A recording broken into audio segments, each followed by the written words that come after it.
Welcome to doctor Rajan eye care hospital Hargobind Nagar Phagwara, ਜਿੱਥੇ ਪੰਜਾਬ ਵਿੱਚ ਸਭ ਤੋਂ ਪਹਿਲੀ ਵਾਰ ਰੋਬੋਟਿਕ ਲੇਜ਼ਰ ਦੇ ਨਾਲ ਚਿੱਟੇ ਮੋਤੀ ਦੇ ਆਪਰੇਸ਼ਨ ਬਿਨਾਂ ਕਿਸੇ ਟੀਕੇ, ਟਾਂਕੇ, ਦਰਦ ਤੇ ਦਾਖਲੇ ਤੋਂ ਕੀਤੇ ਜਾਂਦੇ ਆ। ਆਓ ਤੁਹਾਨੂੰ ਲੈ ਕੇ ਚੱਲਦੇ ਹਾਂ doctor Rajan eye care hospital ਦੇ ਅੰਦਰ।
मैं डॉक्टर एस राजन, डॉक्टर राजन आई केयर हॉस्पिटल फगवाड़ा फिलौर। ਅੱਜ ਇਹ ਦੱਸ ਕੇ ਬੜੀ ਖੁਸ਼ੀ ਮਹਿਸੂਸ ਕਰ ਰਹੇ ਹਾਂ ਕਿ ਅਸੀਂ ਇੱਥੇ doctor Rajan eye care hospital Phagwara ਵਿਖੇ ਪੰਜਾਬ ਵਿੱਚ ਪਹਿਲੀ ਵਾਰ, ਔਰ ਅਸੀਂ ਇੱਕ ਪੰਜਾਬ ਹੀ ਨਹੀਂ, ਹਰਿਆਣਾ, ਹਿਮਾਚਲ, ਰਾਜਸਥਾਨ, ਚੰਡੀਗੜ੍ਹ, ਇਹਨਾਂ ਸਾਰਿਆਂ ਸ਼ਹਿਰਾਂ ਦੇ ਵਿੱਚੋਂ ਅਸੀਂ ਇੱਕ ਪਹਿਲੀ ਵਾਰ ਇੱਕ ਰੋਬੋਟਿਕ ਸਰਜਰੀ ਲੈ ਕੇ ਆਏ ਹਾਂ। ਇਹਦੇ ਨਾਲ ਕੀ ਹੋਏਗਾ ਕਿ ਜੋ ਸਾਡੇ ਅੱਖਾਂ ਦੇ ਜੋ ਚਿੱਟੇ ਮੋਤੀ ਦਾ ਆਪਰੇਸ਼ਨ ਹੁੰਦਾ ਸੀ, ਜਿਹੜਾ ਪਹਿਲਾਂ ਕਿ ਕਈ ਵਾਰੀ ਸਟਿਚ ਲਗਾਉਣੇ ਪੈਂਦੇ ਸੀ, ਕਈ ਵਾਰੀ ਚੀਰਾ ਲੱਗਦਾ ਸੀ, ਔਰ ਉਹਦੀ ਰਿਕਵਰੀ ਬੜੀ ਦੇਰ ਨਾਲ ਹੁੰਦੀ ਸੀ, ਸੇਫਟੀ ਘੱਟ ਸੀ। ਇਹ ਜੋ ਚਿੱਟੇ ਮੋਤੀ ਦਾ ਆਪਰੇਸ਼ਨ ਹੈ ਹੁਣ ਰੋਬੋਟਿਕ ਦੇ ਨਾਲ ਬਿਨਾਂ ਜੋ ਹੈ ਇਹ ਬਲੇਡ ਤੋਂ ਹੋ ਜਾਇਆ ਕਰੇਗਾ। ਔਰ ਰੋਬੋਟਿਕ ਸਰਜਰੀ ਦੇ ਨਾਲ ਜੋ ਸਾਡੀ ਪੋਸਟ ਆਪਰੇਟਿਵ ਆਊਟਕਮ ਹੈ ਉਹ ਵੀ ਬਹੁਤ ਅੱਛੇ ਆਉਣਗੇ। ਔਰ ਇਹਦੇ ਵਿੱਚ ਜੋ ਸੇਫਟੀ ਹੈ ਉਹ ਪੇਸ਼ੈਂਟ ਦੇ ਲਈ ਬਹੁਤ ਅੱਛਾ ਹੋਏਗਾ। ਕੈਟਰੈਕਟ ਸਰਜਰੀ ਦੌਰਾਨ ਕਈ ਵਾਰੀ ਕੰਪਲਿਕੇਸ਼ਨ ਹੋ ਜਾਂਦੀਆਂ ਸੀ, ਇਹਦੇ ਨਾਲ ਉਹ ਕੰਪਲਿਕੇਸ਼ਨ ਹੋਣ ਦੀ ਸੰਭਾਵਨਾ ਜੋ ਹੈ ਬਹੁਤ ਘਟ ਜਾਏਗੀ। ਔਰ ਪੇਸ਼ੈਂਟ ਜੋ ਹੈ 1-2 ਦਿਨ ਦੇ ਵਿੱਚ ਹੀ ਆਪਣੇ ਕੰਮ ਤੇ ਜਾ ਸਕਿਆ ਕਰੇਗਾ। ਔਰ ਇਹ ਬਹੁਤ ਹੀ ਇੱਕ ਮੀਲ ਦਾ ਪੱਥਰ, it's going to be a new milestone in the field of cataract surgery, ਕਿ ਜੋ ਚਿੱਟੇ ਮੋਤੀ ਦੇ ਆਪਰੇਸ਼ਨ ਹਨ ਉਹਨਾਂ ਦੇ ਵਿੱਚ ਇੱਕ ਨਵਾਂ ਮਾਈਲਸਟੋਨ ਜੋ ਹੈ ਉਹ ਅਸੀਂ ਆਪਣੇ hospital doctor Rajan eye care hospital Phagwara ਵਿਖੇ ਲੈ ਕੇ ਆਏ ਹਾਂ।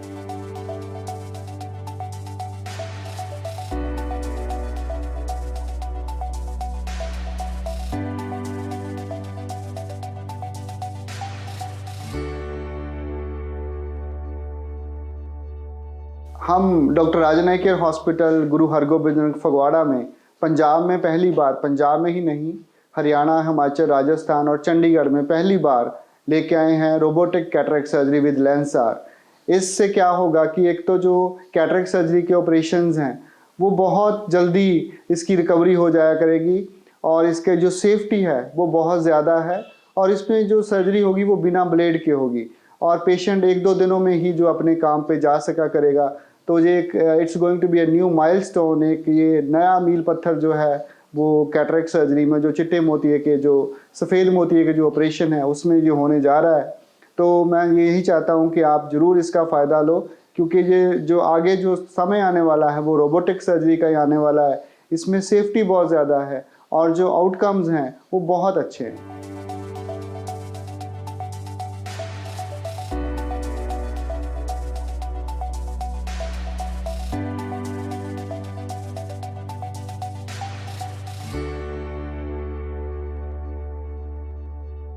I Dr. S. Rajan, Dr. Rajan Eye Care Hospital, Fagwada and Fleur. I'm glad to share you that we are doing a new surgery, that is the cataract surgery with robotic laser with LENSAR. This is the finest system the for the cataract surgery we have till date. With this system, we do not need any blade to do the incision and the other things. So with this technology, the safety profile is very high, the recovery is very fast, and I'm glad to share that this is the first machine that we have got in Punjab, not in Punjab but in Punjab, Haryana, Himachal and Chandigarh. So this is the best machine so far for the cataract surgery. Those who want to get rid of this cataract, come to us. It is a very fine procedure. It will take 1-2 minutes and you will get rid of your cataract. So visit us.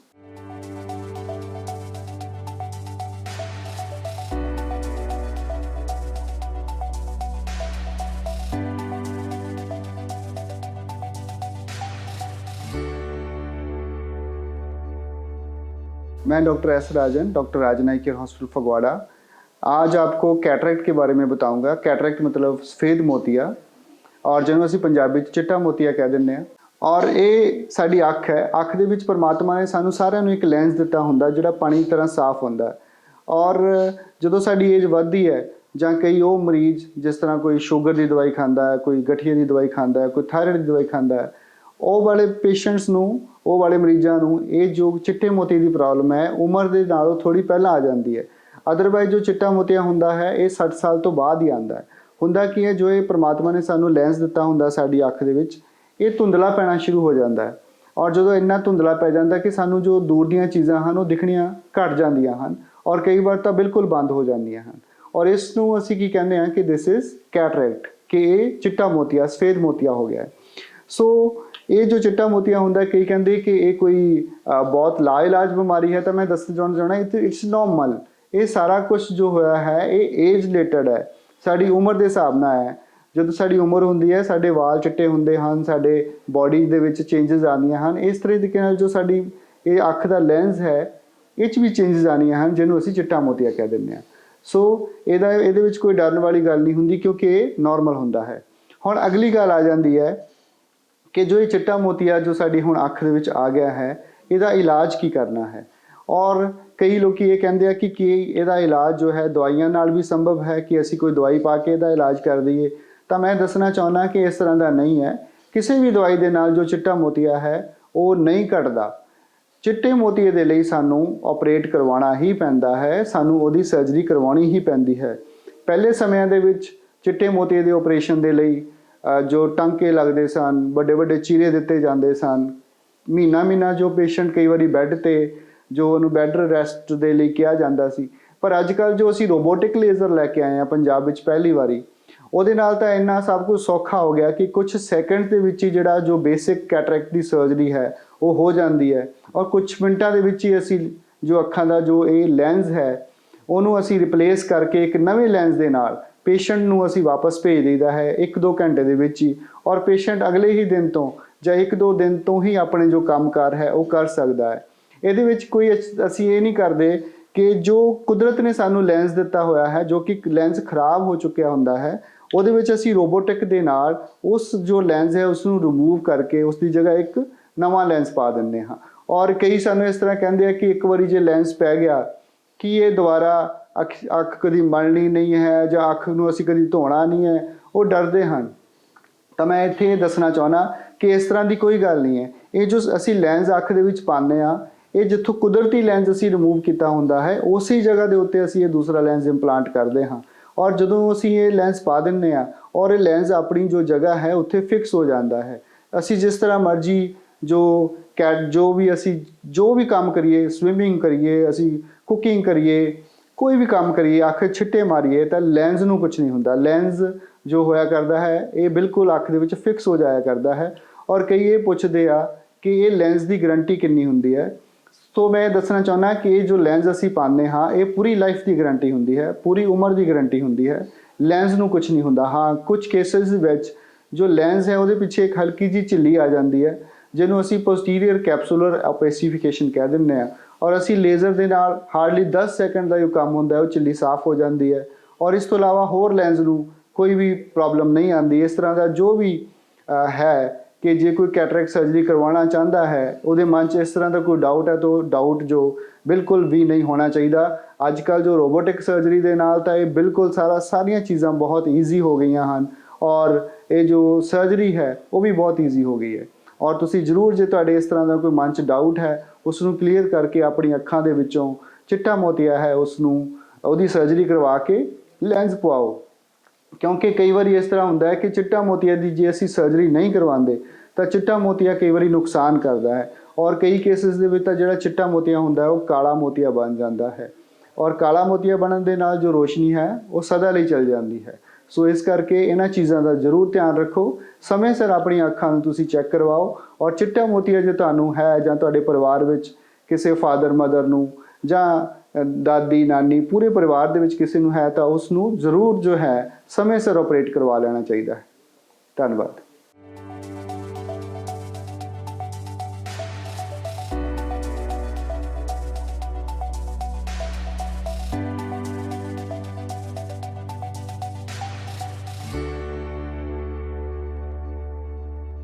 ਹੁਣ ਅਸੀਂ ਗੱਲ ਕਰਦੇ ਹਾਂ ਕਿ ਜੋ ਅੱਖ ਦੀ surgery ਕਰਾਣੀ ਹੈ, ਕੈਟਰੈਕਟ ਸਰਜਰੀ ਕਰਵਾਉਣੀ ਹੈ, ਉਸ ਦੇ ਵਿੱਚ ਲੈਂਸ ਜੋ ਪਵਾਉਂਦੇ ਹਨ ਉਹਦੇ ਬੜੀਆਂ ਹੈਗੀ ਕਿ ਕਿਸ ਤਰ੍ਹਾਂ ਦਾ ਲੈਂਸ ਪਵਾਉਣਾ ਚਾਹੀਦਾ ਹੈ। ਸੋ ਮੈਂ ਇਹ ਦੱਸ ਦੇਣਾ ਚਾਹੁੰਦਾ ਹਾਂ ਕਿ ਜੋ ਕੈਟਰੈਕਟ ਸਰਜਰੀ ਤੋਂ ਬਾਅਦ ਲੈਂਸ ਬਹੁਤ ਤਰ੍ਹਾਂ ਦੇ ਹੁੰਦੇ ਹਨ ਔਰ ਪਹਿਲਾਂ ਜੋ ਲੈਂਸ ਹੁੰਦੇ ਸਨ ਮੇਰੇ ਕੋਲ ਇੱਕ ਲੈਂਸ ਦਾ ਮਾਡਲ ਹੈ। ਇਹ ਲੈਂਸ ਦਾ ਮਾਡਲ ਹੈ। ਇਸ ਤਰ੍ਹਾਂ ਦਾ ਲੈਂਸ ਹੁੰਦਾ ਹੈ ਜੋ ਅਸੀਂ ਅੱਖ ਦੇ ਵਿੱਚ ਇੰਪਲਾਂਟ ਕਰਦੇ ਹਾਂ। This is called monofocal lens. ਇਹਨੂੰ ਅਸੀਂ ਮੋਨੋਫੋਕਲ ਲੈਂਸ ਕਹਿੰਦੇ ਹਾਂ। ਇਸ ਲੈਂਸ ਦੇ ਨਾਲ ਸਿਰਫ ਇੱਕ ਨਜ਼ਰ ਬਣਦੀ ਹੈ, ਜਾਂ ਦੂਰ ਦੀ ਨਜ਼ਰ ਬਣਦੀ ਹੈ ਜਾਂ ਨੇੜੇ ਦੀ ਨਜ਼ਰ ਬਣਦੀ ਹੈ। ਜਿਸ ਤਰ੍ਹਾਂ ਕੋਈ ਟੇਲਰ ਮਾਸਟਰ ਆਉਂਦੇ ਹਨ ਜਾਂ ਜੋ ਗੁਰਦੁਆਰਾ ਸਾਹਿਬ ਵਿੱਚ ਪਾਠ ਕਰਨ ਵਾਲੇ ਕਹਿੰਦੇ ਹਨ ਕਿ ਸਾਨੂੰ ਸਿਰਫ ਨੇੜੇ ਦੀ ਨਜ਼ਰ ਚਾਹੀਦੀ ਹੈ, ਤਾਂ ਉਹਨਾਂ ਨੂੰ ਅਸੀਂ ਮੋਨੋਫੋਕਲ ਲੈਂਸ ਨੇੜੇ ਦੀ ਨਜ਼ਰ ਉਹਨਾਂ ਨੂੰ ਸਾਫ਼ ਮਿਲ ਜਾਂਦੀ ਬਿਨਾਂ ਐਨਕ ਤੋਂ, ਔਰ ਦੂਰ ਦੇ ਲਈ ਉਹਨਾਂ ਨੂੰ ਐਨਕ ਲਗਾਉਣੀ ਪੈਂਦੀ ਹੈ। ਕਈ ਡਰਾਈਵਿੰਗ ਕਰਦੇ ਆ ਉਹਨਾਂ ਨੂੰ ਅਸੀਂ ਦੂਰ ਦੀ ਨਜ਼ਰ ਵਧੀਆ ਦੇ ਦਈਦੀ ਆ ਔਰ ਨੇੜੇ ਲਈ ਐਨਕ ਲਗਾਉਣੀ ਪੈਂਦੀ ਹੈ। ਬਟ ਕਿਉਂਕਿ ਹੁਣ ਜੋ ਟਾਈਮ ਹੈ ਬੜਾ ਫਾਸਟ ਹੁੰਦਾ ਜਾ ਰਿਹਾ, ਹਰ ਕੋਈ ਕਹਿੰਦਾ ਹੈ ਕਿ ਮੈਂ ਐਨਕਾਂ ਭੁੱਲ ਜਾਂਦਾ ਹੈ। ਕੋਈ ਗੱਡੀ 'ਚ ਐਨਕ ਭੁੱਲ ਗਿਆ, ਕੋਈ ਕੁਰਸੀ 'ਤੇ ਰੱਖ ਕੇ ਭੁੱਲ ਗਿਆ, ਕੋਈ ਕਿਸੇ ਦੇ ਘਰ ਰੱਖ ਕੇ ਭੁੱਲ ਗਿਆ। ਕਿ ਸਾਡੇ ਤੋਂ ਜ਼ਿਆਦਾ ਪੇਸ਼ੈਂਟ ਅੱਜ ਕੱਲ੍ਹ ਇਸ ਲਈ ਆ ਰਹੇ ਹਨ ਕਿ ਸਾਡੇ ਇਸ ਤਰ੍ਹਾਂ ਦਾ ਲੈਂਸ ਪਾਓ ਕਿ ਸਾਡੇ ਐਨਕ ਨਾ ਲੱਗੇ। ਸੋ ਇਸ ਨੂੰ ਦੇਖਦੇ ਹੋਏ ਸਾਡੇ ਕੋਲ ਇੱਕ ਬਾਈਫੋਕਲ ਲੈਂਸ ਹੈ ਜਿਹਦੇ ਵਿੱਚ ਤੁਸੀਂ ਦੇਖ ਰਹੇ ਹੋ ਕਿ ਇੱਕ ਸਰਕਲਸ ਹਨ। This is called bifocal lenses. ਇਹਦਾ ਫਾਇਦਾ ਕੀ ਹੈ ਕਿ ਇਹ ਲੈਂਸ ਦੇ ਨਾਲ ਨਾ ਤਾਂ ਸਾਨੂੰ ਦੂਰ ਦੀ ਐਨਕ ਦੀ ਜ਼ਰੂਰਤ ਪੈਂਦੀ ਹੈ, ਨਾ ਸਾਨੂੰ ਨੇੜੇ ਦੀ ਐਨਕ ਦੀ ਜ਼ਰੂਰਤ ਪੈਂਦੀ ਹੈ। ਪਰ ਇਸ ਲੈਂਸ ਦੀ ਇੱਕ ਜੋ ਨੈਗੇਟਿਵ ਪੁਆਇੰਟ ਇਹ ਹੈ ਕਿ ਇਹ ਲੈਂਸ ਉਹ ਲੋਕ ਜਿਹੜੇ ਡਰਾਈਵਿੰਗ ਕਰਦੇ ਹਨ ਜਾਂ ਜਿਨ੍ਹਾਂ ਨੇ ਰਾਤ ਨੂੰ, ਜਿਨ੍ਹਾਂ ਦੀ ਨਾਈਟ ਲਾਈਫ ਹੈ, ਸ਼ਾਮ ਨੂੰ ਪਾਰਟੀਜ਼ ਵਗੈਰਾ 'ਤੇ ਜਾਂਦਾ ਹੁੰਦੇ ਹਨ, ਉਹਨਾਂ ਦੇ ਅਸੀਂ ਇਹ ਲੈਂਸ ਜੋ ਹੈ ਇਹ ਥੋੜ੍ਹਾ ਅਵੋਇਡ ਕਰਦੇ ਹਾਂ।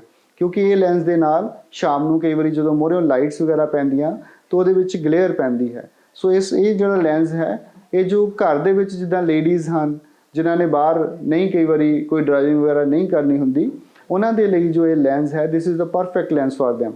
ਬਟ ਇਸ ਚੀਜ਼ ਨੂੰ ਦੂਰ ਕਰਨ ਦੇ ਲਈ ਹੁਣ ਇੱਕ ਨਵਾਂ ਲੈਂਸ ਆਇਆ ਹੈ ਦੈਟ ਇਜ਼ ਕਾਲਡ ਟ੍ਰਾਈਫੋਕਲ ਲੈਂਸਿਸ।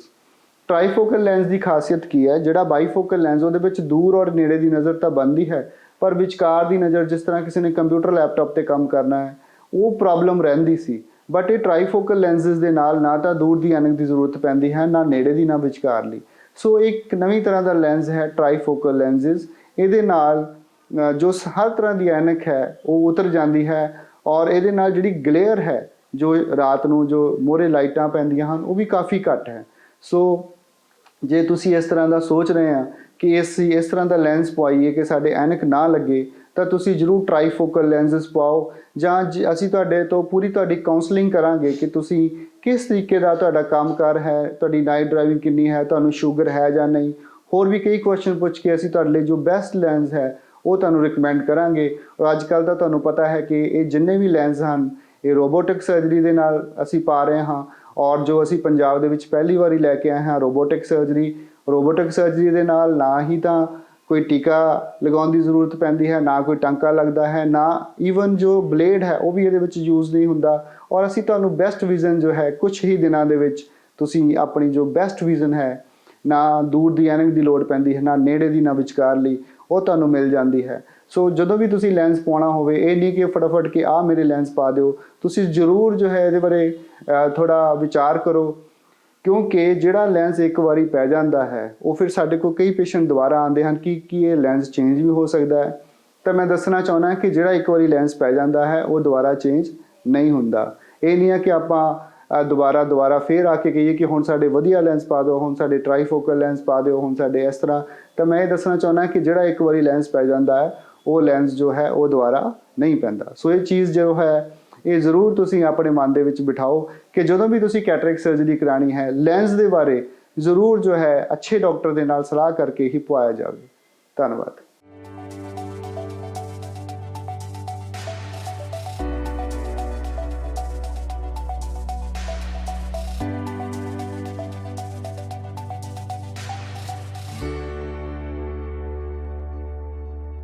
ਮੈਂ ਡਾਕਟਰ ਐਸ ਰਾਜਨ, doctor Rajan eye care hospital Phagwara ਅਤੇ ਫਿਲੌਰ। ਮੈਂ ਹੁਣ ਇਹ ਦੱਸਣਾ ਚਾਹੁੰਦਾ ਹਾਂ ਕਿ ਕਈ ਸਾਡੇ ਕੋਲ ਯੰਗ ਪੇਸ਼ੈਂਟ ਆਉਂਦੇ ਹਨ ਜਿਨ੍ਹਾਂ ਦੀ ਉਮਰ 18 ਸਾਲ ਤੋਂ ਜ਼ਿਆਦਾ ਹੁੰਦੀ ਹੈ, ਪਰ ਉਹ ਮੋਟੀਆਂ ਐਨਕਾਂ ਤੋਂ ਪਰੇਸ਼ਾਨ ਹੁੰਦੇ ਹਨ and they want to get out of their glasses. ਉਹ ਆਪਣੀਆਂ ਜੋ ਐਨਕਾਂ ਹਨ ਉਹਨੂੰ ਉਤਰਵਾਉਣਾ ਚਾਹੁੰਦੇ ਹਾਂ, ਅਤੇ ਉਹਦੇ ਵਿੱਚ ਮੈਂ ਦੱਸਾਂ ਕਿ we have the safest procedure with us. ਦੁਨੀਆ ਦੀ ਜੋ ਸਭ ਤੋਂ ਲੇਟੈਸਟ ਟੈਕਨੋਲੋਜੀ ਹੈ, ਜਿਹਨੂੰ ਅਸੀਂ ਕਹਿੰਦੇ ਹਨ ਕਸਟਮਾਈਜ਼ਡ ਫੈਮਟੋਲੇਸਿਕ ਲੇਜ਼ਰ, ਉਹ ਅਸੀਂ ਕਰ ਰਹੇ ਹਾਂ। ਇਹਦੇ ਵਿੱਚ ਇੰਨਾ ਈਜ਼ੀ ਪ੍ਰੋਸੀਜਰ ਹੈ ਕਿ ਨਾ ਤਾਂ ਕੋਈ ਅਸੀਂ ਇੰਜੈਕਸ਼ਨ ਲਗਾਉਂਦੇ ਹਾਂ, ਨਾ ਕੋਈ ਸਟਿਚ ਲਗਾਉਂਦੇ ਹਾਂ, ਔਰ ਬਹੁਤ ਈਜ਼ੀ ਪ੍ਰੋਸੈਸ ਹੈ। ਸੋ ਔਰ ਕੁਛ ਹੀ ਮਿੰਟਾਂ ਦੇ ਵਿੱਚ ਔਰ 10 ਤੋਂ 15 ਮਿੰਟ ਦੇ ਵਿੱਚ ਜੋ ਇਹ ਸਰਜਰੀ ਕੰਪਲੀਟ ਹੋ ਜਾਂਦੀ ਹੈ, ਔਰ ਪੇਸ਼ੈਂਟ ਜੋ ਹੋਇਆ ਕਰਦਾ ਹੈ ਉਹ ਅਗਲੇ ਦਿਨ ਤੋਂ ਉਹ ਕਾਰ ਡਰਾਈਵ ਕਰ ਸਕਦਾ ਹੈ, ਉਹ ਟੀਵੀ ਫੋਨ ਦੇਖ ਸਕਦਾ ਹੈ, ਸ਼ਾਪਿੰਗ ਕਰ ਸਕਦਾ ਹੈ। ਔਰ ਕਈ ਸਾਡੇ ਤੋਂ ਪੁੱਛਦੇ ਹਨ ਕਿ ਇਹ ਜੋ ਸਰਜਰੀ ਹੈ ਇਹ ਲਾਈਫ ਟਾਈਮ ਚੱਲਦੀ ਹੈ। ਤਾਂ ਮੈਂ ਦੱਸਾਂ ਕਿ ਬਿਲਕੁਲ ਇਹ ਜੋ ਅਸੀਂ ਐਨਕ ਦਾ ਆਪਰੇਸ਼ਨ ਕਰਦੇ ਹਨ, ਐਨਕ ਉਤਾਰਨ ਵਾਲਾ, ਇਹ ਪੂਰੀ ਲਾਈਫ ਲਈ ਹੁੰਦਾ ਹੈ। ਪਰ ਉਹਦੇ ਨਾਲ ਨਾਲ ਤੁਸੀਂ ਅੱਛੀ ਅੱਖਾਂ ਦੀ ਹੈਲਥ ਜੋ ਹੈ ਉਹਨੂੰ ਮੇਨਟੇਨ ਕਰਨਾ ਹੁੰਦਾ ਹੈ, ਅੱਛੀ ਡਾਈਟ ਲੈਣੀ ਹੁੰਦੀ ਹੈ, ਔਰ ਫੋਨ, ਕੰਪਿਊਟਰ, ਟੀਵੀ ਜਿਹੜਾ ਹੈਗਾ ਉਹ ਲਿਮਟਡ ਦੇਖਣਾ ਹੁੰਦਾ ਹੈ। ਫਿਰ ਤੁਹਾਨੂੰ ਇਹ ਦੁਬਾਰਾ ਦਿੱਕਤ ਜੋ ਹੈ ਇਹ ਨਹੀਂ ਆਉਂਦੀ। ਔਰ ਇਹਦੇ ਵਿੱਚ ਇੱਕ ਚੀਜ਼ ਹੋਰ ਹੁੰਦੀ ਹੈ, ਔਰ ਜਦੋਂ ਅਸੀਂ ਲੇਸਿਕ ਲੇਜ਼ਰ ਕਰਦੇ ਹਾਂ ਉਸ ਤੋਂ ਪਹਿਲਾਂ ਅਸੀਂ ਥੋੜ੍ਹੇ ਟੈਸਟ ਕਰਦੇ ਹਾਂ, ਕਿਉਂਕਿ ਕਈ ਵਾਰੀ ਹੁੰਦਾ ਹੈ ਕਿ ਜੋ ਅੱਖਾਂ ਦਾ ਕੋਰਨੀਆ ਹੈ ਉਹ ਇੰਨਾ ਹੈਲਦੀ ਨਹੀਂ ਹੁੰਦਾ ਕਿ ਉਹਦੇ ਉੱਤੇ ਲੇਸਿਕ ਲੇਜ਼ਰ ਹੋ ਸਕੇ। ਤਾਂ ਉਹਨਾਂ ਮਰੀਜ਼ਾਂ ਦੇ ਵਿੱਚ ਵੀ ਸਾਡੇ ਕੋਲ ਆਪਸ਼ਨ ਹੈ ਕਿ ਅਸੀਂ ICL, ਇੱਕ ਸਪੈਸ਼ਲ ਤਰ੍ਹਾਂ ਦੇ ਲੈਂਸਸ ਹੁੰਦੇ ਹਨ ਜੋ ਅੱਖ ਦਾ ਜੋ ਕੁਦਰਤੀ ਲੈਂਸ ਹੈ ਉਹ ਲੈਂਸ ਨੂੰ ਅਸੀਂ ਉਹਦੇ ਉੱਤੇ ਇੰਪਲਾਂਟ ਕਰ ਦਿੰਦੇ ਹਾਂ, ਔਰ ਇਹ ਵੀ ਕੁਛ ਹੀ ਮਿੰਟਾਂ ਦਾ ਪ੍ਰੋਸੈਸ ਹੈ। ਸੋ ਜੇ ਤੁਹਾਡੀਆਂ ਐਨਕਾਂ ਪਰੇਸ਼ਾਨ ਕਰਦੀਆਂ ਹਨ, ਕਿਉਂਕਿ ਜੋ ਯੂਥ ਹੋਇਆ ਕਰਦਾ ਹੈ 18 ਸਾਲ ਤੋਂ ਜੋ 45-50 ਸਾਲ ਤੱਕ ਦੀ ਜੋ ਲਾਈਫ ਹੁੰਦੀ ਹੈ ਉਹ ਸਾਡੀ ਮੋਸਟ ਪ੍ਰੋਡਕਟਿਵ ਲਾਈਫ ਹੁੰਦੀ ਹੈ। ਇਸ ਲਾਈਫ ਦੇ ਵਿੱਚ ਅਸੀਂ ਸਾਰਾ ਕੁਝ ਕਰਨਾ ਹੁੰਦਾ ਹੈ, ਔਰ ਕਈ ਵਾਰੀ ਕੀ ਹੁੰਦਾ ਹੈ ਜੋ ਐਨਕਾਂ ਹੁੰਦੀਆਂ ਹਨ, ਸਾਡੀਆਂ ਜੋ ਗਲਾਸਿਸ ਹੁੰਦੀਆਂ ਹਨ, ਉਹ ਸਾਡੇ ਲਈ ਇੱਕ ਮੁਸੀਬਤ ਹੁੰਦੀਆਂ ਹਨ, ਸਾਡੇ ਲਈ ਓਬਸਟੈਕਲ ਹੁੰਦੀਆਂ ਹਨ, ਸਾਡੇ ਲਈ ਮੁਸ਼ਕਿਲ ਹੁੰਦੀਆਂ ਹਨ। ਕਿਉਂਕਿ ਜਦੋਂ ਅਸੀਂ ਮੀਂਹ 'ਚ ਕਿਤੇ ਜਾਂਦੇ ਹਾਂ ਐਨਕ ਫਿਰ ਸਾਡੀ ਪ੍ਰੋਬਲਮ ਖੜੀ ਹੈ, ਧੂਏ 'ਚ ਜਾਂਦੇ ਹਾਂ, ਧੁੰਦ 'ਚ ਜਾਂਦੇ ਹਾਂ, ਐਨਕ ਫਿਰ ਸਾਡੇ ਲਈ ਪ੍ਰੋਬਲਮ ਬਣਦੀ ਹੈ। ਸੋ ਜੋ ਐਨਕ ਹੈ ਇਸ ਨੂੰ ਟਾਈਮ ਸਿਰ ਉਤਰਵਾ ਦੇਣਾ ਹੀ ਅੱਛੀ ਗੱਲ ਹੈ। ਉਹ ਇਹਦੇ ਨਾਲ ਕੀ ਹੋ ਸਕਦਾ ਕਿ ਸਾਡਾ ਜੋ ਪ੍ਰੋਡਕਟਿਵ ਆਊਟਕਮ ਹਨ ਉਹ ਵੀ ਅੱਛੇ ਨਿਕਲਦੇ ਹਨ, ਉਹ ਵੀ ਵਧੀਆ ਹੋ ਜਾਂਦੇ ਹਨ। ਔਰ ਦੂਸਰੀ ਗੱਲ ਇਹ ਹੈ ਕਿ ਜੋ this is the safest and this is the best surgery we are doing in our hospital, that is C-LASIK. So those patients who want to get rid of their glasses, they visit us and we will do the best for them. Thank you.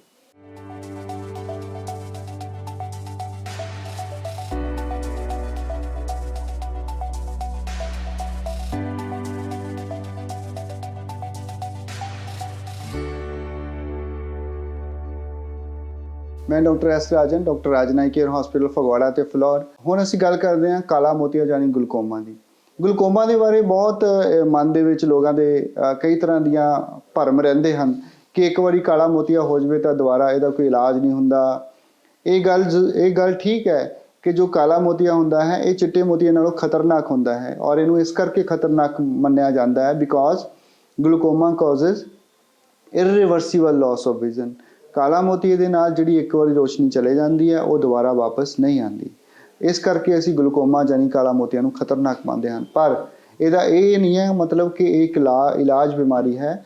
ਅਸੀਂ ਹਮੇਸ਼ਾ ਹੀ ਕਹਿੰਦੇ ਹਾਂ ਕਿ ਕਾਲਾ ਮੋਤੀਆ ਜਿੰਨੀ early detect ਹੋ ਜਾਵੇ ਓਨਾ ਹੀ ਇਹ ਵਧੀਆ ਹੈ, ਕਿਉਂਕਿ ਇਹ ਕੁਝ ਦਵਾਈਆਂ ਦੇ ਨਾਲ ਹੀ, ਕਈ ਵਾਰ ਤਾਂ ਸਾਨੂੰ ਆਪਰੇਸ਼ਨ ਜਾਂ ਲੇਜ਼ਰ ਵੀ ਕਰਨ ਦੀ ਜ਼ਰੂਰਤ ਨਹੀਂ ਪੈਂਦੀ, ਕੁਝ ਦਵਾਈਆਂ ਦੇ ਨਾਲ ਹੀ ਇਹ ਸਾਰੀ ਉਮਰ ਦੇ ਲਈ ਕੰਟਰੋਲ ਰਹਿੰਦਾ ਹੈ ਔਰ ਇਹ ਕੋਈ ਡੈਮੇਜ ਨਹੀਂ ਕਰਦਾ। ਸੋ ਉਹ ਲੋਕ ਜਿਨ੍ਹਾਂ ਦੇ ਪਰਿਵਾਰ ਦੇ ਵਿੱਚ ਕਾਲਾ ਮੋਤੀਆ ਹੈ, ਜਿਨ੍ਹਾਂ ਦੇ ਮੰਮੀ ਪਾਪਾ ਨੂੰ ਕਿਸੇ ਨੂੰ ਕਾਲਾ ਮੋਤੀਆ ਸੀਗਾ, ਉਹ ਲੋਕ ਜੋ ਸਟੀਰੋਇਡ ਦੇ ਉੱਪਰ ਬਹੁਤ ਦੇਰ ਜਿਹੜੇ ਰਹਿੰਦੇ ਹਨ, ਕਿਸੇ ਬਿਮਾਰੀ ਕਰਕੇ ਉਹਨਾਂ ਨੂੰ ਸਟੀਰੋਇਡ ਦੇਣਾ ਪੈਂਦੇ ਹੈ, ਜਾਂ ਕਿਸੇ ਨੂੰ ਅੱਖ 'ਚ ਸੱਟ ਲੱਗੀ ਹੈ, ਜਾਂ ਉਹ ਲੋਕ ਜਿਹੜੇ ਇਸ ਤਰ੍ਹਾਂ ਦੀਆਂ ਹੋਰ ਕੋਈ ਸ਼ੂਗਰ ਜਾਂ ਬਲੱਡ ਪ੍ਰੈਸ਼ਰ ਦੇ ਨਾਲ ਗ੍ਰਸਤ ਹਨ, ਇਹ ਪੇਸ਼ੈਂਟ ਜੋ ਹਨ ਇਹਨਾਂ ਨੂੰ ਜੋ ਹੈ ਇਹ ਕਾਲਾ ਮੋਤੀਆ ਹੋਣ ਦੀ ਸੰਭਾਵਨਾ ਐਜ਼ ਕੰਪੇਅਰ ਟੂ ਅਦਰ ਜੋ ਲੋਕ ਉਹਨਾਂ ਦੇ ਇਹਨਾਂ ਨੂੰ ਜ਼ਿਆਦਾ ਹੁੰਦੀ ਹੈ। ਸੋ ਇਹਦੇ ਕੋਈ ਸਾਈਨ ਐਂਡ ਸਿੰਪਟਮ ਵੀ ਜ਼ਿਆਦਾ ਨਹੀਂ ਹੁੰਦੇ, ਕਿਉਂਕਿ ਜਿਹੜਾ ਕਾਲਾ ਮੋਤੀਆ ਦੇ ਨਾਲ ਜੋ ਲੱਛਣ ਜੋ ਸਾਈਨ ਐਂਡ ਸਿੰਪਟਮਸ ਆਉਂਦੇ ਹਨ ਉਹ ਬਹੁਤ ਲੇਟ ਆਉਂਦੇ ਹਨ, ਕਿਉਂਕਿ ਜੋ ਕਾਲਾ ਮੋਤੀਆ ਹੁੰਦਾ ਹੈ ਇਹ ਸਾਡਾ ਜੋ ਨਜ਼ਰ ਹੈ ਇਹ ਸਾਈਡ ਤੋਂ ਮਾਰਨੀ ਸ਼ੁਰੂ ਕਰਦਾ ਹੈ, ਸਾਈਡਾਂ ਦੇ ਉੱਪਰ ਜੋ ਨਜ਼ਰ ਹੈ ਉਹ ਘਟਣੀ ਸ਼ੁਰੂ ਹੁੰਦੀ ਹੈ। ਸੈਂਟਰਲ ਵਿਜ਼ਨ ਕਾਲਾ ਮੋਤੀਆ ਨਾਲ ਸਹੀ ਰਹਿੰਦੀ ਹੈ।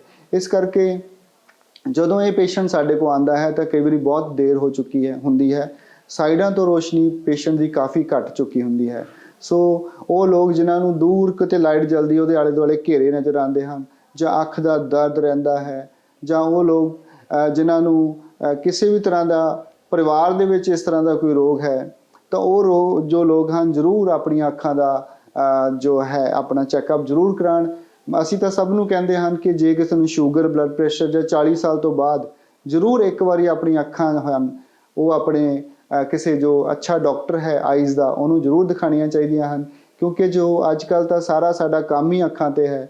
ਹਰ ਕੋਲ ਸੋਸ਼ਲ ਮੀਡੀਆ ਹੈ, YouTube, ਟਵਿੱਟਰ, ਫੇਸਬੁੱਕ, ਅਸੀਂ ਸਾਰਾ ਦਿਨ ਦੇਖਦੇ ਹਾਂ, ਔਰ ਜਿਨ੍ਹਾਂ ਦੇ ਨਾਲ ਦੇਖਦੇ ਹਾਂ ਇਹ ਸਾਡਾ ਫਰਜ਼ ਬਣਦਾ ਹੈ ਕਿ ਅਸੀਂ ਉਹਨਾਂ ਦਾ ਜ਼ਰੂਰ ਧਿਆਨ ਰੱਖੀਏ, ਇੱਕ ਵਾਰੀ ਡਾਕਟਰ ਕੋਲ ਜ਼ਰੂਰ ਜਾਈਏ ਤਾਂ ਕਿ ਉਹ ਸਾਨੂੰ ਦੱਸ ਸਕੇ ਕਿ ਤੁਹਾਡੀਆਂ ਜੋ ਅੱਖਾਂ ਹਨ ਉਹਦਾ ਜੋ ਹੈਲਥ ਹੈ, ਉਹਦਾ ਜੋ ਅੱਖਾਂ ਦਾ ਪ੍ਰੈਸ਼ਰ ਹੈ ਉਹ ਕਿੰਨਾ ਹੈ, ਉਹ ਤੁਹਾਡੀਆਂ ਅੱਖਾਂ ਹੈਲਦੀ ਹੈ ਜਾਂ ਨਹੀਂ ਹੈ।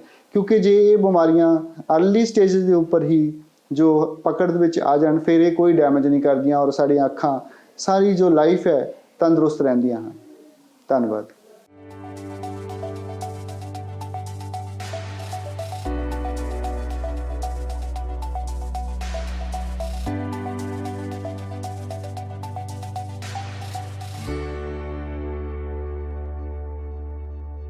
ਮੈਂ ਡਾਕਟਰ ਐਸ ਰਾਜਨ, doctor Rajan eye care hospital Phagwara ਅਤੇ ਫਿਲੌਰ।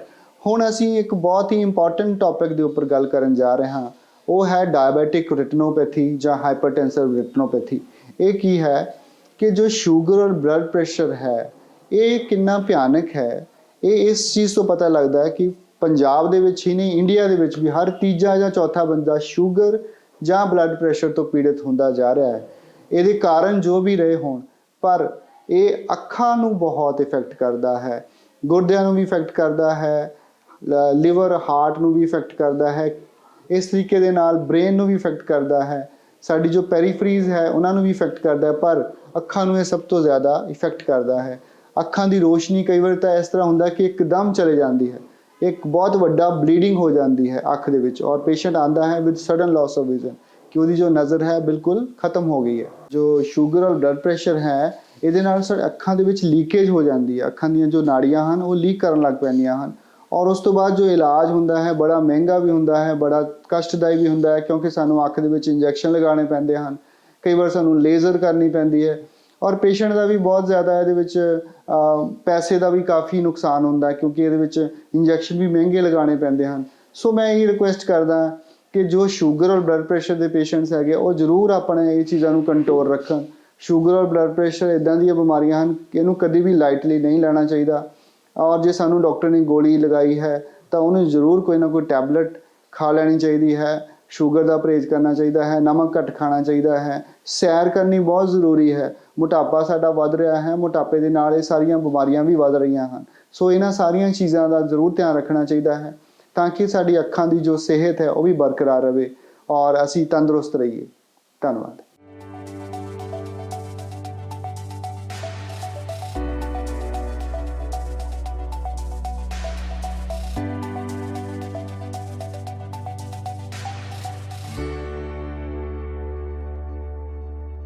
ਹੁਣ ਇੱਕ ਖਾਸ ਮੈਸੇਜ ਜੋ ਸਾਡੇ ਬੱਚਿਆਂ ਦੇ ਲਈ ਹੈ, ਕਿਉਂਕਿ ਬੱਚਿਆਂ ਦੀਆਂ ਆਈਜ਼ ਜੋ ਹੁੰਦੀਆਂ ਹਨ ਉਹ ਡਿਵੈਲਪ ਹੋ ਰਹੀਆਂ ਹੁੰਦੀਆਂ ਹਨ, ਔਰ ਕਈ ਬੱਚੇ ਈਵਨ ਕਿ ਅਸੀਂ 2-2 ਸਾਲ ਦੇ ਬੱਚੇ ਵੀ ਦੇਖਿਆ ਕਿ ਉਹ ਸਾਰਾ ਦਿਨ ਫੋਨ ਦੇ ਉੱਤੇ, ਈਵਨ ਪੇਰੈਂਟਸ ਹੀ ਉਹਨਾਂ ਨੂੰ ਫੋਨ ਦਿੰਦੇ ਆ ਕਿ ਇਹ ਚੁੱਪ ਕਰ ਜਾਣ, ਕਿ ਫੋਨ ਨਾ ਦੇਖਣ। ਸੋ ਮੈਂ ਦੱਸਣਾ ਚਾਹੁੰਦਾ ਕਿ ਇਹ ਬਹੁਤ ਖਤਰਨਾਕ ਹੈ। ਟੀਵੀ ਦੇਖਣਾ ਉਨਾ ਜ਼ਿਆਦਾ ਖਤਰਨਾਕ ਨਹੀਂ ਹੈ ਜਿੰਨਾ ਬੱਚਿਆਂ ਦਾ ਫੋਨ ਦੇਖਣਾ ਖਤਰਨਾਕ ਹੈ, ਔਰ ਫੋਨ ਦੀ ਇਲੂਮੀਨੇਸ਼ਨ ਵੀ ਬਹੁਤ ਹਾਈ ਤੇ ਬੱਚੇ ਫੋਨ ਦੇਖਦੇ ਹਨ, ਸਾਰਾ ਦਿਨ ਬੱਚੇ ਫੋਨਸ ਤੇ ਲੱਗੇ ਹੋਏ ਹਨ ਔਰ ਇਹ ਜੋ ਆਉਣ ਵਾਲੇ ਟਾਈਮ ਦੇ ਵਿੱਚ ਇਹ ਬਹੁਤ ਖਤਰਨਾਕ ਸਾਬਿਤ ਹੋਣ ਜਾ ਰਿਹਾ ਹੈ ਕਿਉਂਕਿ ਜੋ ਬੱਚੇ ਹਨ ਉਹ ਫੋਨ ਦੇਖਣ ਦੇ ਨਾਲ ਅੱਖਾਂ ਉਹਨਾਂ ਦੀਆਂ ਡਰਾਈ ਹੋ ਜਾਂਦੀਆਂ ਹਨ, ਅੱਖਾਂ ਦੇ ਉੱਪਰ ਐਨਕ ਲੱਗ ਜਾਂਦੀ ਹੈ ਔਰ ਹੋਰ ਤਰ੍ਹਾਂ ਦੀਆਂ ਬਿਮਾਰੀਆਂ ਜੋ ਹਨ ਉਹ ਅੱਜ ਕੱਲ੍ਹ ਦੇਖਣ ਨੂੰ ਸਾਹਮਣੇ ਆ ਜਾਂਦੀਆਂ ਹਨ। ਉਸ ਤੋਂ ਬਾਅਦ ਬੱਚਾ ਚਿੜਚਿੜਾ ਹੋ ਜਾਂਦਾ ਹੈ, ਬੱਚਾ ਕਿਸੇ ਦੀ ਗੱਲ ਨਹੀਂ ਮੰਨਦਾ, ਬੱਚੇ ਨੂੰ ਨਿਊਰੋਲੋਜੀਕਲ ਡਿਸਆਰਡਰ ਹੋ ਜਾਂਦੇ ਹਨ ਔਰ ਹੋਰ ਵੀ ਬਹੁਤ ਸਾਰੀਆਂ ਪ੍ਰੋਬਲਮਾਂ ਕਈ ਵਾਰੀ ਬੱਚਿਆਂ ਨੂੰ ਆ ਰਹੀਆਂ ਹਨ। ਸੋ ਮੈਂ ਇਹ ਜ਼ਰੂਰ ਰਿਕੁਐਸਟ ਕਰਦਾ ਕਿਉਂਕਿ ਪੇਰੈਂਟਸ ਕਹਿੰਦੇ ਆ ਕਿ ਅਸੀਂ ਵੀ ਕੀ ਕਰ ਸਕਦੇ ਹਾਂ, ਸਾਰਾ ਜੋ ਕੰਮ ਹੈ ਉਹ ਫੋਨ 'ਤੇ ਆਉਂਦੇ ਹਨ, ਤਾਂ ਮੈਂ ਇਹ ਜ਼ਰੂਰ ਕਹਿਣਾ ਚਾਹੁੰਦਾ ਕਿ फ़ोन ਦੀ ਜਗ੍ਹਾ ਲੈਪਟਾਪ 'ਤੇ ਬੱਚੇ ਕੰਮ ਕਰ ਸਕਦੇ ਹੈ, ਇਲੂਮੀਨੇਸ਼ਨ ਘੱਟ ਕਰਕੇ ਕਰ ਸਕਦੇ ਹੈ ਔਰ ਇਹ ਜ਼ਰੂਰ ਦੇਖਣ ਕਿ ਉਹ ਹੋਮਵਰਕ ਹੀ ਕਰ ਰਹੇ ਆ, ਕਿਤੇ ਕੋਈ ਗੇਮਸ ਵਗੈਰਾ ਜਾਂ ਕੋਈ ਹੋਰ ਇਸ ਤਰ੍ਹਾਂ ਦੇ ਸੋਸ਼ਲ ਮੀਡੀਆ ਦੇ ਉੱਪਰ ਕੋਈ ਹੋਰ ਕੋਈ ਇਸ ਤਰ੍ਹਾਂ ਦੀ ਐਕਟੀਵਿਟੀ ਦੇ ਵਿੱਚ ਤਾਂ ਨਹੀਂ ਉਹ ਲੱਗੇ ਹੋਏ ਜਿਹੜਾ ਕਿ ਉਸ ਉਮਰ ਦੇ ਵਿੱਚ ਉਹਨੂੰ ਜ਼ਰੂਰੀ ਨਹੀਂ ਹੈ ਜਾਂ ਨਹੀਂ ਕਰਨੀ ਚਾਹੀਦੀ। ਸੋ ਇਹ ਜ਼ਰੂਰੀ ਹੈ ਪੇਰੈਂਟਸ ਦੇ ਲਈ ਵੀ ਔਰ ਬੱਚਿਆਂ ਦੇ ਲਈ ਵੀ ਕਿ ਜਿੰਨਾ ਘੱਟ ਤੋਂ ਘੱਟ ਤੁਸੀਂ ਆਪਣਾ ਫ਼ੋਨ ਹੈ ਉਹਦਾ ਘੱਟ ਇਸਤੇਮਾਲ ਕਰੋ ਕਿਉਂਕਿ ਤੁਸੀਂ ਫ਼ੋਨ ਸਾਰਾ ਦਿਨ ਦੇਖੋਗੇ, ਗੇਮਸ ਦੇ ਪਿੱਛੇ ਲੱਗ ਜਾਓਗੇ ਤਾਂ ਤੁਹਾਡੀ ਫਿਜ਼ੀਕਲ ਐਕਟੀਵਿਟੀ ਹੈ ਉਹ ਵੀ ਘਟ ਜਾਏਗੀ। ਤੁਸੀਂ ਗਰਾਊਂਡ 'ਚ ਨਹੀਂ ਜਾਓਗੇ, ਭੁੱਖ ਨਹੀਂ ਲੱਗੇਗੀ ਤਾਂ ਤੁਹਾਡਾ ਵਿਕਾਸ ਰੁਕ ਜਾਏਗਾ, ਤੁਹਾਡੀ ਗਰੋਥ ਨਹੀਂ ਹੋਏਗੀ, ਤੁਹਾਡੀ ਹਾਈਟ ਨਹੀਂ ਵਧੇਗੀ। ਤੁਸੀਂ ਬਹੁਤ ਜਲਦੀ ਜੋ ਬੱਚੀਆਂ ਹਨ ਉਹ ਉਮਰ ਤੋਂ ਪਹਿਲਾਂ ਹੀ ਉਹਨਾਂ ਵਿੱਚ ਹਾਰਮੋਨਲ ਚੇਂਜਸ ਆਉਣੀਆਂ ਸ਼ੁਰੂ ਹੋ ਜਾਣਗੀਆਂ। ਸੋ ਇਹ ਸਾਰੀਆਂ ਗੱਲਾਂ ਦਾ ਜ਼ਰੂਰ ਧਿਆਨ ਰੱਖੋ ਤਾਂ ਕਿ ਅਸੀਂ ਇੱਕ ਜੋ ਅੱਛਾ ਨੇਸ਼ਨ ਕਿਉਂਕਿ ਜੋ ਬੱਚੇ ਹਨ ਉਹੀ ਸਾਡਾ ਭਵਿੱਖ ਹੁੰਦੇ ਹਨ ਕਿ ਸਾਡਾ ਜੋ ਭਵਿੱਖ ਜੋ ਹੈ ਉਹ ਅੱਛਾ ਬਣ ਸਕੇ ਔਰ ਬੱਚੇ ਘੱਟ ਫ਼ੋਨ ਯੂਜ਼ ਕਰਨ ਤਾਂ ਕਿ ਜੋ ਅੱਖਾਂ ਹਨ ਉਹ ਵੀ ਜੋ ਸਾਡੀਆਂ ਜੋ ਹਨ ਸਾਲੋਂ ਸਾਲ ਤੱਕ ਵਧੀਆ ਰਹਿ ਸਕਣ।